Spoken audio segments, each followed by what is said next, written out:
voudrais partager avec vous vraiment ce message que Dieu m'a mis à cœur. Et je voulais parler de l'homme et vraiment de cet aspect qu'a l'homme. Moi je dis une nature et deux personnes et vraiment deux natures en une personne. Deux natures en une personne. Nous sommes des hommes, mais nous sommes deux en un. Vous avez déjà vu les pubs 2 en 1, 3 en 1, 4 en 1? Ça m'impressionne, ça. Au premier coup, je le disais, c'est l'exemple qui m'est venu dans la tête. Parce que quand j'étais petit, j'étais décorvé de vaisselle, quoi. Ça m'énervait de faire la vaisselle. Ma grand-mère faisait du commerce et vendait des beignets.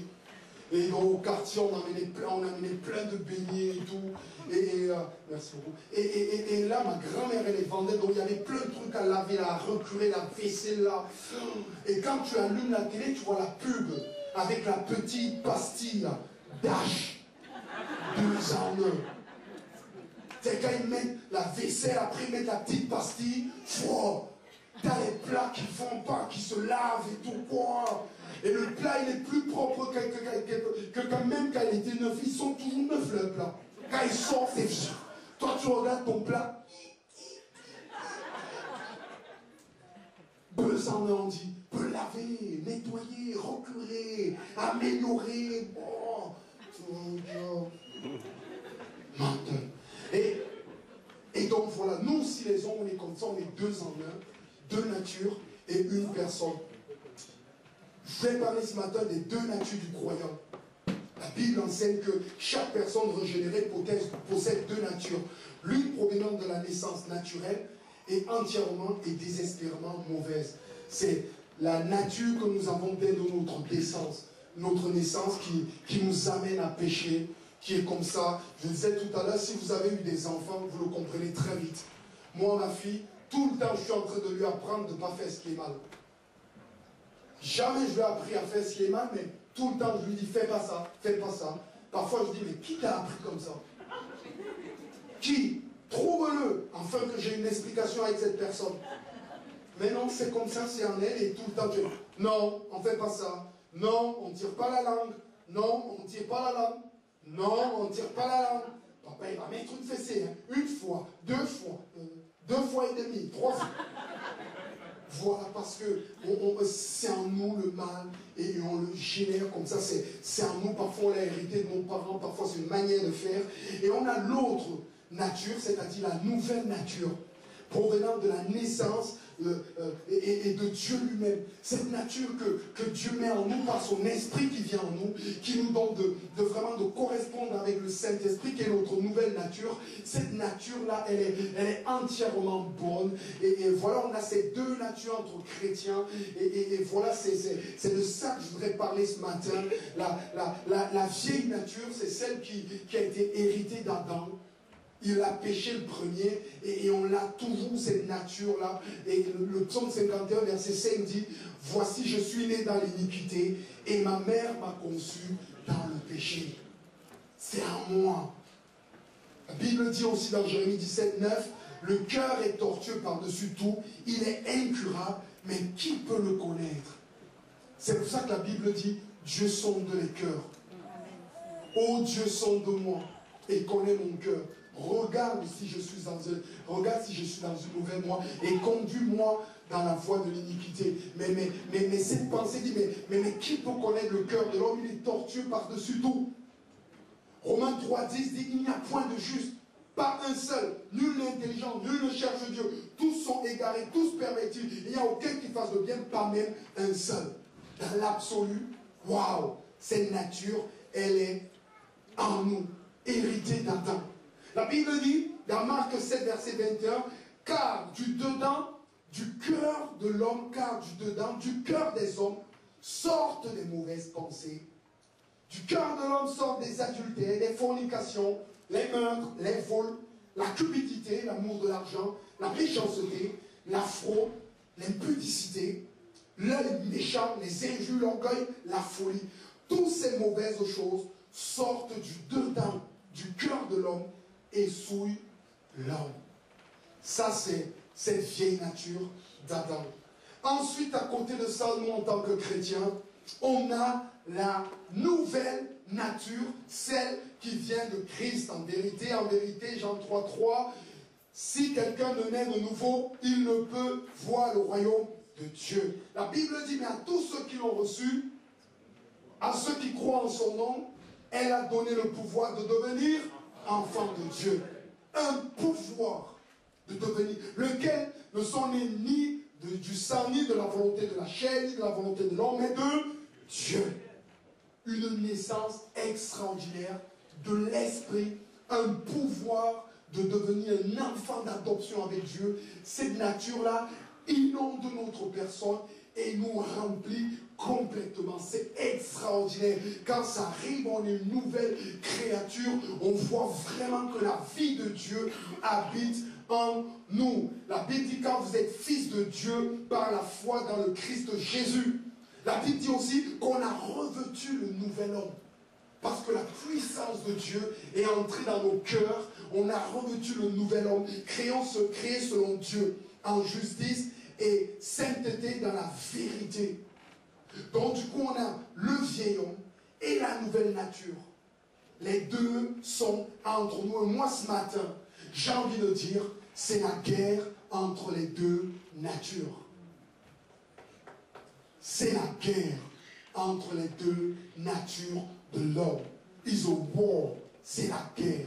La Bible dit, la chair a des désirs contraires à ceux de l'esprit. Et l'esprit en a de contraires à ceux de la chair. Ils sont opposés entre eux. La vieille nature a ses désirs, la nouvelle a ses désirs. Ils sont opposés entre eux afin que vous ne fassiez point ce que vous voudrez. Et moi je le dis, les désirs de la chair pour moi, non, on est encore, les désirs de la chair rapide. Les désirs de la chair pour moi, c'est vraiment tout ce que le mal amène en moi en disant, la chair, elle doit périr, elle doit mourir. Alors elle se dit, je ne vais pas mourir toute seule. Je vais amener avec moi cet homme. Il ira encore dans la fornication. Il ira encore mentir. Il ira encore voler. Je vais l'amener dans la colère. Je vais l'amener dans la haine. Je vais aller à lui plus fort. Il ne va pas pardonner. Je vais l'écraser. Comme il aime regarder cette émission à la télé et tout, où les jeunes filles se pavanent et tout, où elles sont toutes nues. Je vais lui en mettre plein la vue, afin qu'il rentre là-dedans et qu'il y vive. Je vais le pousser à ne plus jamais prier. Il va mettre la Bible à côté. Il va dire, mais c'est même pas la parole de Dieu. Je vais lui dire, va pas à l'église, t'as pas besoin de cette réunion. Va avec les copains, fais ce que tu en as besoin. Je vais lui dire, allez, parle contre l'autre. Il a aussi mal parlé de toi. Allez, vas-y, agite-toi. Et ça, c'est les désirs de la chair qui nous oppressent parfois comme ça. Les désirs de l'esprit. L'esprit veut nous rapprocher de Christ. L'esprit veut nous rapprocher de Dieu. Et l'esprit se dit, waouh, lui, il est une nouvelle créature. Et les choses anciennes sont passées. Voici, toutes choses sont devenues nouvelles. L'Esprit de Dieu nous rapproche de Dieu. Nous amène la présence de Dieu. L'Esprit de Dieu veut nous permettre d'être proche du Seigneur. L'Esprit de Dieu veut nous amener à la prière. L'Esprit de Dieu veut nous amener à la consécration. L'Esprit de Dieu veut nous garder dans la joie. L'Esprit de Dieu veut nous donner la paix qui surpasse toute intelligence. Mais malgré les problèmes, les difficultés, l'Esprit de Dieu vient nous dire, tu es enfant de Dieu. L'Esprit de Dieu veut nous amener à prêcher l'évangile, à aimer nos voisins, à aider ceux qui sont autour de nous. L'Esprit de Dieu nous dit, lis la parole de Dieu, lis la Bible, elle est bénissante. L'Esprit de Dieu nous oppresse à faire du bien. Il nous pousse, il nous amène. Et là, dans cette guerre, les deux sont opposés. Les deux se font front. Et il y a comme une lutte comme ça. Parfois, cette lutte a découragé beaucoup de chrétiens. Beaucoup se sont arrêtés de marcher parce qu'ils avaient tellement d'échecs avec la chair. Ils voyaient comment la chair était terrible en eux. Je suis allé visiter un monsieur. Il n'arrête pas de crier chez lui. Depuis qu'il est chrétien, il s'est baptisé, il est allé plus loin, il s'est marié, et il n'arrête pas de crier. Et il crie contre les enfants, et il crie contre son épouse, c'est sa vieille nature, il râle contre tout. Tu poses un truc sur la table comme ça, il râle parce que c'est comme ça, il râle parce que c'est comme ça, et il râle comme ça. Sa femme, elle n'en peut plus. Elle dit, c'est pas possible, tu n'es pas né de nouveau, c'est pas possible, tu ne crois pas en Christ. Mais oui, il est né de nouveau. mais sa chair le domine. Il en a marre lui-même. Je connais un autre garçon, il est en colère tout le temps. Quand il se met en colère, il jette tout, il casse tout. Il est même en public, il ne se contrôle plus. Et quand il revient le soir, il pleure tous les larmes de son corps. Il y en a beaucoup comme ça, ils sont découragés, ils sont même arrêtés. Tu avais dit que tu ne parlerais plus mal, mais dès que tu as fait ta langue, elle s'est déliée. Tu avais dit que tu ne rendras pas le mal pour le mal, et c'est ainsi. Tu avais dit que tu ne regarderais plus ces trucs pornographiques, et tu es reparti les voir, et c'est ainsi. Et il y a comme la guerre là, tu veux faire le bien que je fais, mais c'est le mal qui est attaché en moi. Cette guerre est ainsi, et parfois c'est compliqué, parfois c'est décourageant, mais il faut que cette guerre soit menée. Il n'y a pas de cohabitation possible entre les deux natures. Ils ne peuvent pas habiter ensemble, il faut que l'une écrase l'autre. Il n'y a pas de mélange possible, impossible. L'eau et l'huile ne se mélangent pas. L'un fait à l'autre. Il n'y a pas de signature de traité de paix, d'armistice en disant aujourd'hui les gars, on se fait plus la guerre, ok? Tu me vois, je te laisse tranquille, quand il va à l'église, c'est l'esprit et tout. Quand il revient à la maison, c'est la chair. Ok? On est tranquille, chacun dans son cas. D'accord? Non, non, non, non, non. Ils veulent t'écraser, ils veulent le territoire de ton cœur, et voilà. La guerre ne se finit que par la mort d'un des adversaires. D'un des adversaires. Moi je le dis, je le pense. Mais lorsque tu es venu en Christ, lorsqu'on est venu en Christ, on a fait quelque chose d'extraordinaire. Tu as crucifié la chair. Lorsque tu as dit, Seigneur, viens dans mon cœur, change ma vie, transforme mes êtres, viens modifier ma personne, viens m'aider. Tu as décidé ce jour-là, alors tu faisais cette prière, de crucifier la chair. Tu lui as mis sa dernière balle pour qu'elle meure. Les gens disent, oh, il est violent le pasteur.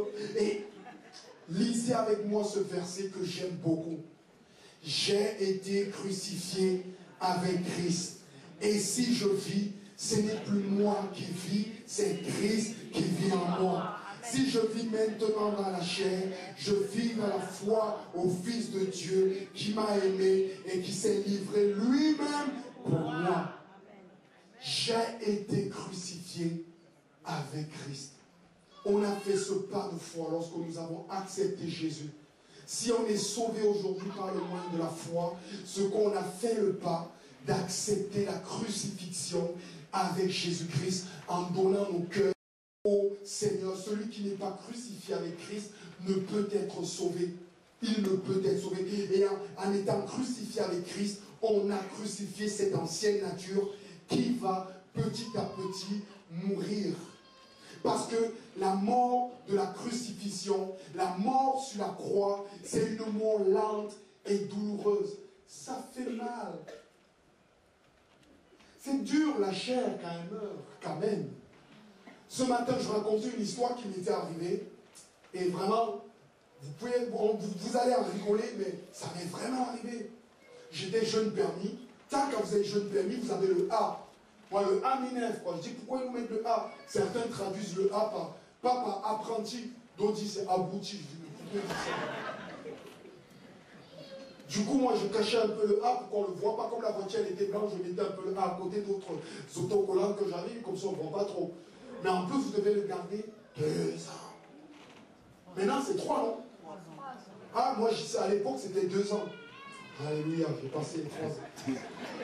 Et donc, j'avais le A, et un matin, je n'étais pas bien réveillé. Je sors de chez moi, j'allais, je ne sais pas, prendre un journal ou une baguette, et je me gare au moment de partir, je recule. C'est le problème des nouveaux convertis, des nouveaux chauffeurs.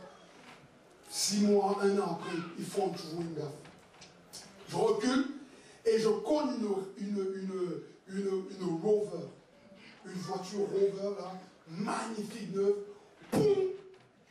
Et la portière se plie. Et là, des idées commencent à naître dans ma tête. Parce que la chair, elle ne se manifeste pas comme ça, il faut des circonstances. Comme ça, elle arrive, elle vient. Où est confiance en moi? Et là, ma chair, elle me dit, waouh! Regarde à gauche, regarde à droite, regarde partout, personne ne t'a vu. Trace, mon ami, trace.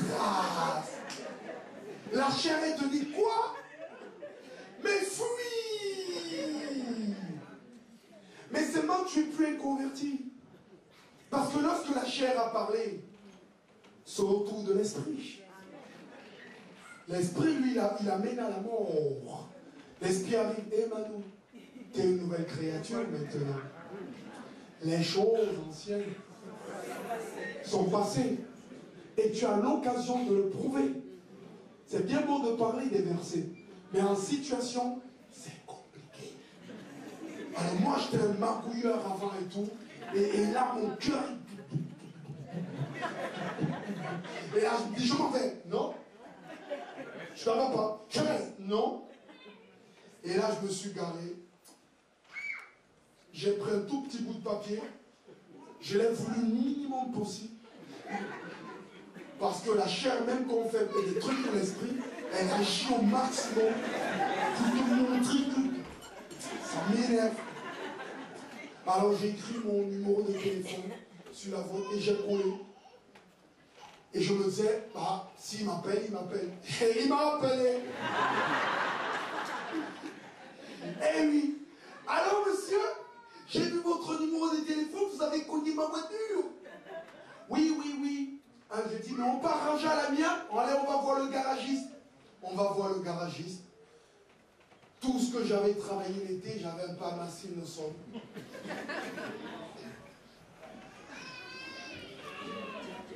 Le garagiste m'a donné le prix. Ça faisait exactement la somme que j'avais. Il y a des mauvaises coïncidences. Mais c'est les coïncidences de Dieu. Moi, je la trouvais mauvaise parce que ma chair ne l'aimait pas. Elle était en train de mourir là. Et elle ne voulait pas mourir. Et ça fait mal. Et alors, j'ai pris ce que j'avais tout. J'étais jeune là, je lui ai filé. Tenez, monsieur. Serre les dents, ça va aller. Allez. Je l'ai donné au monsieur, il a pris, il est parti. Et il m'a ramené dans ma voiture parce qu'on était allé dans sa voiture au garage. Et dans la voiture, j'étais là, je me disais, Seigneur, c'est pas possible. Et lui, il commence à me faire, mais monsieur, mais ça m'a étonné que vous laissez votre numéro de portable. Parce que de nos jours, les gens, ils font plus ça. Mais qui vous aide à laisser votre numéro de voiture, de téléphone sur la voiture? Mais comment? Vous êtes où? Et pendant qu'il disait ça, l'Esprit de Dieu me disait, tu as vu que cet homme remarque que tu n'es pas pareil que les autres. Il se passe quelque chose alors que ma chair ne voulait pas mourir. Je dis, meurs maintenant. C'est le terme de l'évangile. Meurs. J'ai commencé à dire, attention monsieur. Je disais dans mon cœur, parle encore, parce que ce que tu dis, ça m'intéresse. Après que j'ai donné tout ce que j'avais travaillé, parle, ça m'intéresse. Et le monsieur dit, non, il y a quelque chose. Vous êtes bizarre, monsieur. C'est quoi votre secret? Oh là là, il dit, oh là là là là. Je lui ai dit, mais je suis chrétien, monsieur. Amen. Je le savais. Heureusement que j'ai laissé mon numéro de téléphone. Si quelqu'un de caché, il y avait caméra cachée là. Que le gars il y a une caméra sur le magasin, il va voir au magasin, on te filme en train de fuir.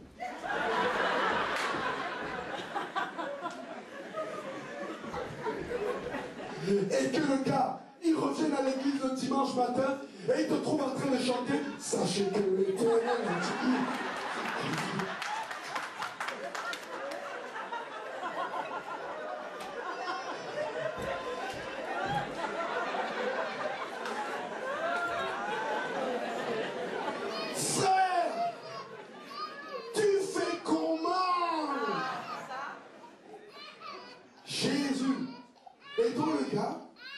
Le monsieur, je lui ai parlé de l'évangile, je lui ai parlé du Seigneur, et il était content.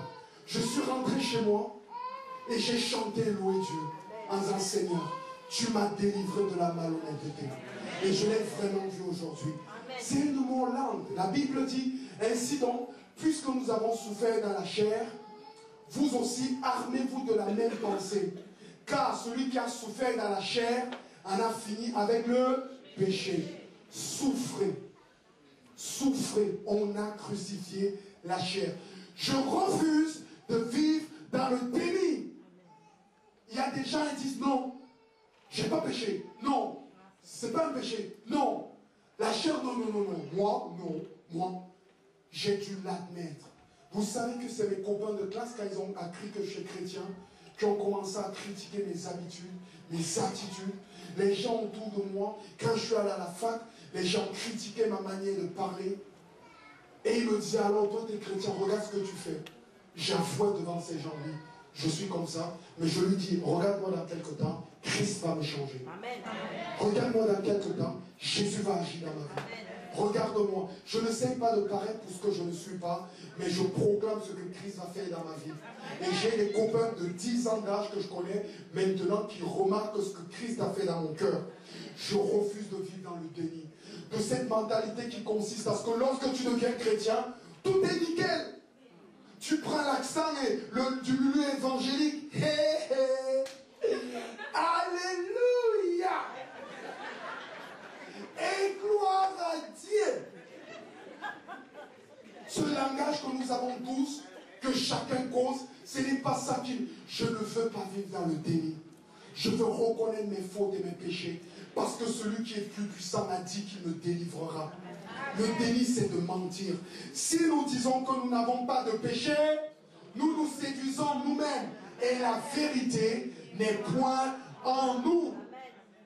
Je refuse de vivre dans la complaisance.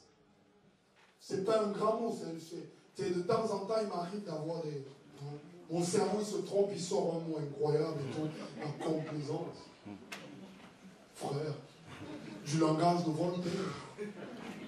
Vous savez comment on dit en bon français, peux-tu me donner un fauteuil pour que je m'asseye? Pouviez-vous me voiturer les commodités de la conversation? Ça, c'est dans les livres de vieux français. Donc, de temps en temps, j'en sors quelques-uns et dis, allez, reviens. On te perd. Je refuse de vivre dans la complaisance. La complaisance, se dire, mais non, c'est pas vraiment un péché. Non, je ne suis pas vraiment comme ça, mais de temps en temps, je suis un peu comme ça. Mais c'est pas vraiment ça. C'est pas un mensonge. Je suis un peu marseillais. Parfois, je dis ça, et je dis ça, et c'est juste ça que je veux dire. Non, mais je jongle un peu entre deux. Non, c'est pas des explications, des mots. On n'appelle pas péché ce qui est péché. Le mal n'est plus mal. Le bien n'est plus réellement bien. On est dans une zone ni noire, ni blanc. Moi, je les appelle gris. La nuit, tous les chats sont gris. On est gris. Vous êtes un chrétien gris. C'est un chrétien complaisant. Il se dit, ouais, mais c'est pas vraiment ça. Tu sais, c'est le problème de tout le monde. Hein. C'est mon péché mignon. Je déteste cette expression. Je le fais juste comme ça. C'est mal. C'est mal si tu le fais. Ça, le mal ne va jamais bien. Le bien ne va... Dieu ne changera pas son standing, son standard, pour toi, en fait, de reculer ses limites. Non. C'est clair ce qui est écrit dans la parole de Dieu. Mais lui, il a fait une œuvre en toi. Je refuse la complaisance.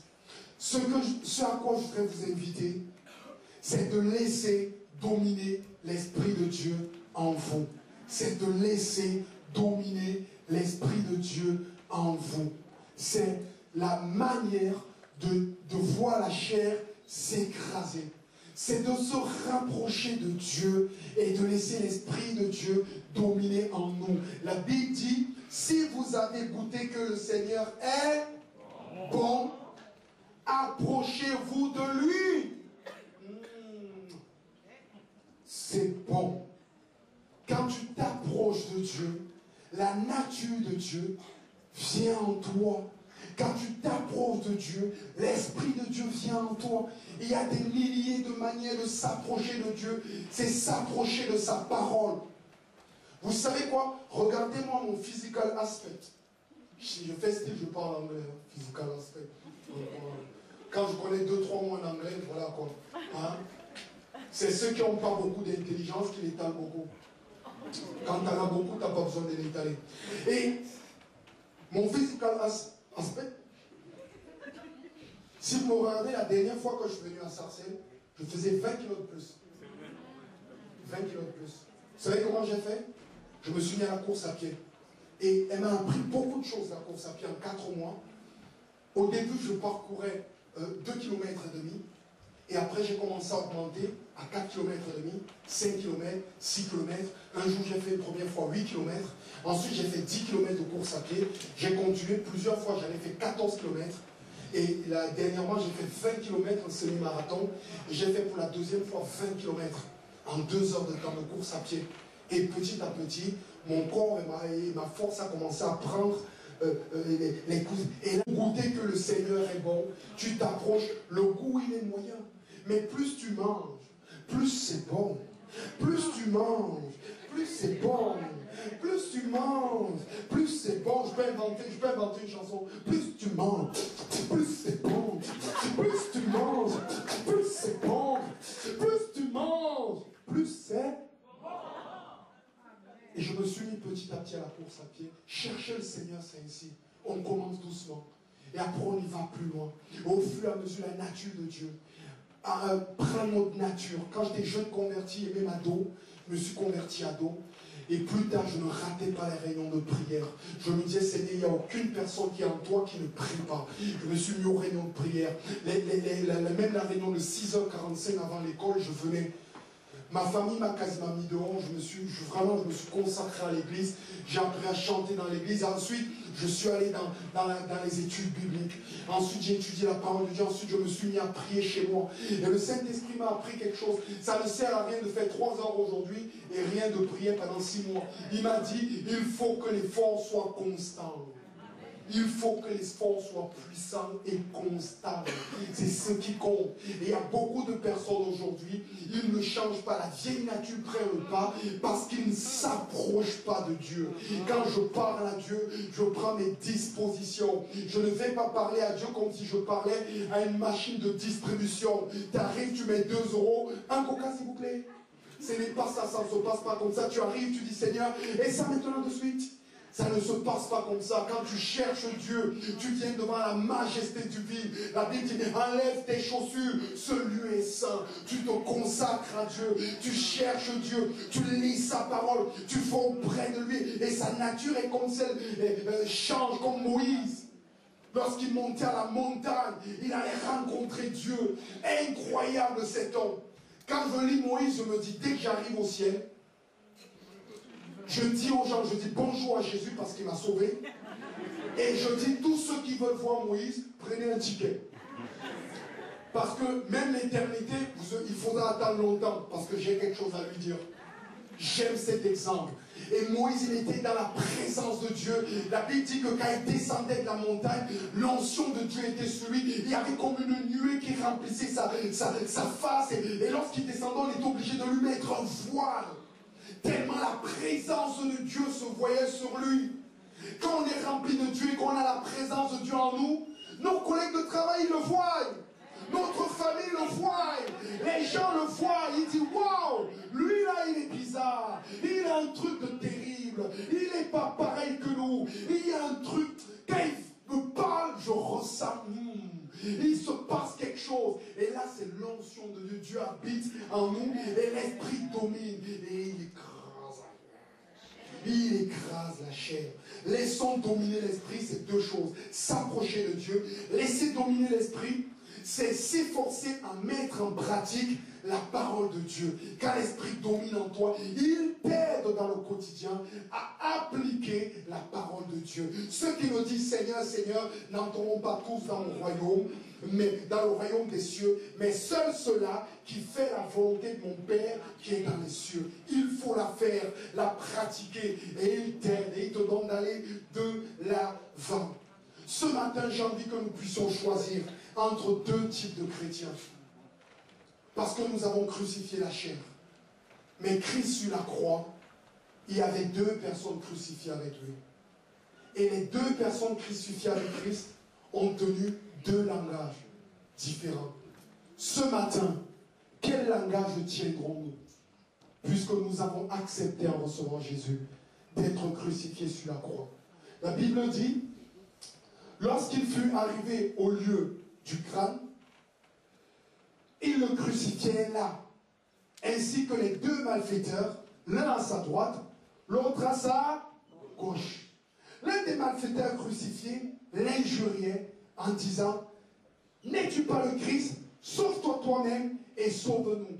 Vous vous rappelez quand j'ai dit que la mort sur la croix, c'est une mort lente? Quand quelqu'un est en train d'être crucifié, parfois certains ne supportent pas. D'autres se regènent. D'autres refusent d'accepter leur péché. D'autres refusent d'accepter leurs mauvaises habitudes. Et ils accusent leur mère, leur mari, l'église, le pasteur et tout le monde. Ils critiquent, parce qu'ils ne veulent pas mourir. La crucifixion sur la croix, parfois, ça délie les langues. Il y a quelques-uns, ils acceptent Jésus avec joie. Mais lorsque Jésus commence le travail dans leur cœur et que les choses commencent à changer, ils se mettent à fuir, à trembler, à crier. On ne les voit plus parce qu'ils n'aiment pas que la chair meure. Lorsque je me suis converti, à l'âge de... quand j'étais gamin, la première fois que j'ai dormi dans la rue, j'avais 11 ans et demi. On est en boîte de nuit et tout. Lorsque je suis converti ado, je savais que cette vie n'était plus pour moi. Mais il y avait une force, une puissance qui m'a mené dans ces milieux-là. Et je savais qu'il fallait que j'arrête et que c'était terminé pour moi. Et lorsque le samedi arrivait, c'était une guerre en moi. Je luttais. J'avais les sueurs froides. La première fois que ça arrivait, il y avait une énorme teuf. Je ne me rappelle même pas comment j'ai fait pour m'habiller que je me suis retrouvé dans la teuf. Je ne m'étais jamais aussi bien habillé, même à l'église, je n'allais pas comme ça. Quelques chrétiens m'ont croisé parti dans cette fête, ils ont dit, waouh Manu, tu es différent. Je suis allé. Quand je suis sorti de cette fête, le Saint-Esprit m'a repris. Parce qu'on y allait pour se battre, pour se vanter, pour se la jouer, pour être orgueilleux, pour être méchant, pour être mauvais. Et Dieu ne me voulait pas dans ces endroits. Et alors, mon cœur était brisé. J'ai pleuré tous les larmes de mon corps. Et la mort à la croix, elle est lente.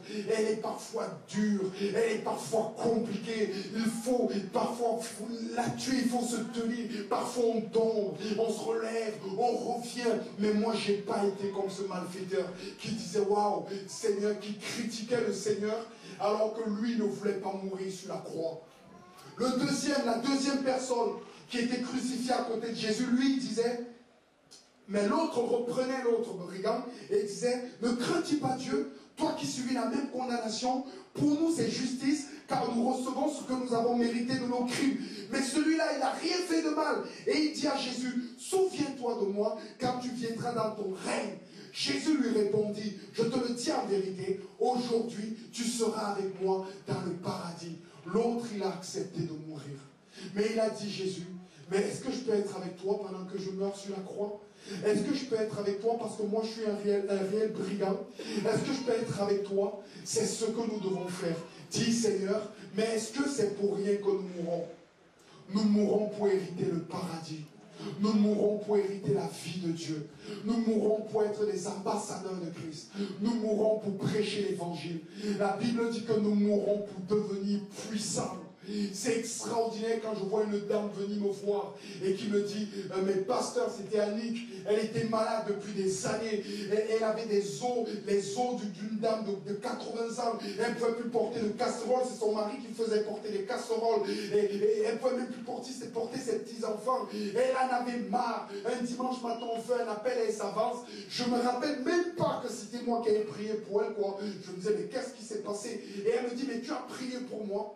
Je suis rentré à la maison, mais j'étais bien, mais je ne me rappelais même plus. Je portais les casseroles, les petits-enfants, c'est mon mari qui m'a arrêté en disant, « Hé Annick, qu'est-ce que tu fais ?» Elle a dit, « Quoi? Je fais quoi? »« Mais qu'est-ce que tu fais Annick? Mais quoi? Je fais quoi? Quoi? Arrête, tu m'embrouilles. Mais qu'est-ce que tu fais Annick? Mais tu portes tes casseroles, tu portes tes petits-enfants. » Elle dit, « Ah, Dieu m'a guéri. » Elle revient me voir en disant, « Par toi, Dieu m'a guéri. » Je me suis dit, mais comment j'ai fait moi? Moi, j'étais un voyou. Et Christ m'a sauvé. Mais parce que tu vas accepter de mourir sur la croix, laisser ta chair mourir, Dieu va s'occuper de toi. Il va transformer ton être. Il va transformer ta vie. Il va te donner de devenir puissant.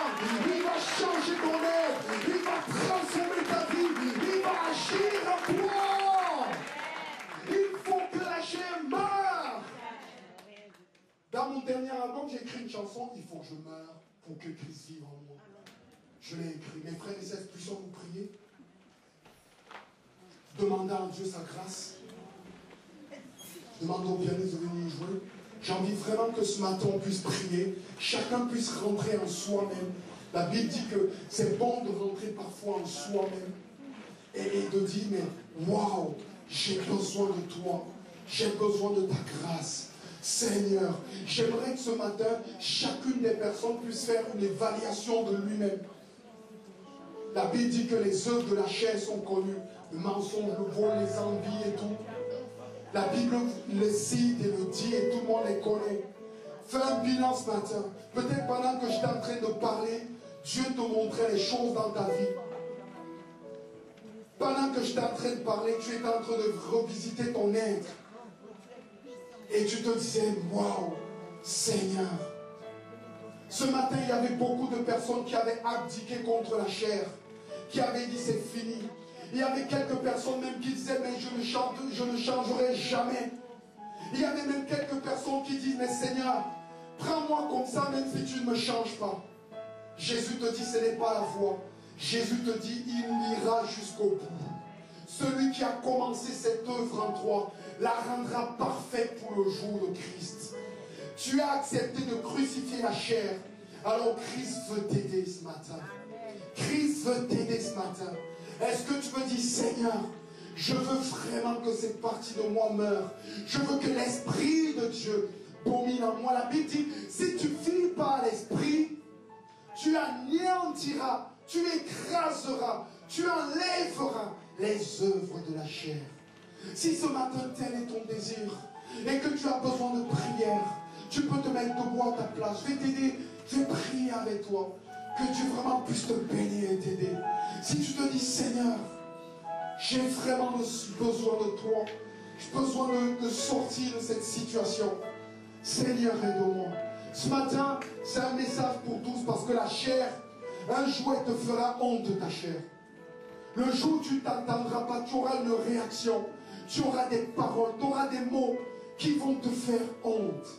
Tu croiras que tu seras le plus grand chrétien, mais tu verras que tes habitudes, tes attitudes sont horribles. Et tu te diras, Seigneur, si tu n'es pas en train de combattre aujourd'hui, tu pleureras. La Bible dit, celui qui sème avec larmes, sème avec larmes aujourd'hui. Celui qui sème avec larmes, récoltera avec allégresse, avec joie. Alors approche-toi du Seigneur ce matin en disant, Seigneur, transforme mon être, transforme ma vie. Seigneur, je te prie, encore quelques-uns qui veulent se lever là. Qu'on prie le Seigneur. Lorsque vous êtes levé, c'est une décision, Seigneur. Je veux que ça meure. J'ai besoin de toi. Je veux que ça meure en moi. Je veux que ça soit écrasé. S'il y a encore quelques-uns avant qu'on ne prie le Seigneur, c'est un pas de foi ce matin. Dieu se souviendra de ton engagement. Alors que tu t'es levé, tu prends aussi l'engagement de t'approcher de Dieu réellement. Car cette année, dans tes habitudes, tes attitudes, tu t'approches de Dieu. Tu prends l'engagement de mettre en pratique ce qui est de l'esprit et de refuser ce qui est de la chair. Tu prends l'engagement de venir demander pardon si tu es tombé afin que Dieu te relève. Tu prends l'engagement de te battre et de lutter avec les armes de Dieu. Tu te mets au combat afin que Dieu te donne la victoire. Seigneur, je te prie pour tes enfants qui confessent ton nom ce matin en se levant. Qui confesse ton nom en disant, celui qui est en moi est plus puissant que celui qui est contre moi. Celui qui est puissant, qui est pour moi, est plus puissant que celui qui est contre moi.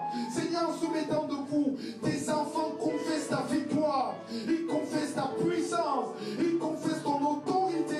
Seigneur, tu leur as promis, alors qu'ils venaient à toi, qu'ils marcheraient de gloire en gloire. Seigneur, je prie que ça soit effectif dans leur vie, que réellement cela se passe. Seigneur, je prie qu'ils soient dans le creux de ta main. Seigneur, je prie maintenant que tu puisses les délier, les délivrer, les vraiment rendre libres. Seigneur, je prie aujourd'hui que tu puisses leur donner de marcher dans la voie de la victoire, que maintenant ils puissent marcher de gloire en gloire. Je prie que ton esprit puisse habiter abondamment en eux. Je prie, Seigneur mon Dieu, que les arts de ta parole, la puissance de la parole s'effectue, se réalise dans leur cœur. Seigneur, s'il te plaît, permets réellement avant qu'aujourd'hui, il rentre dans une nouvelle vie.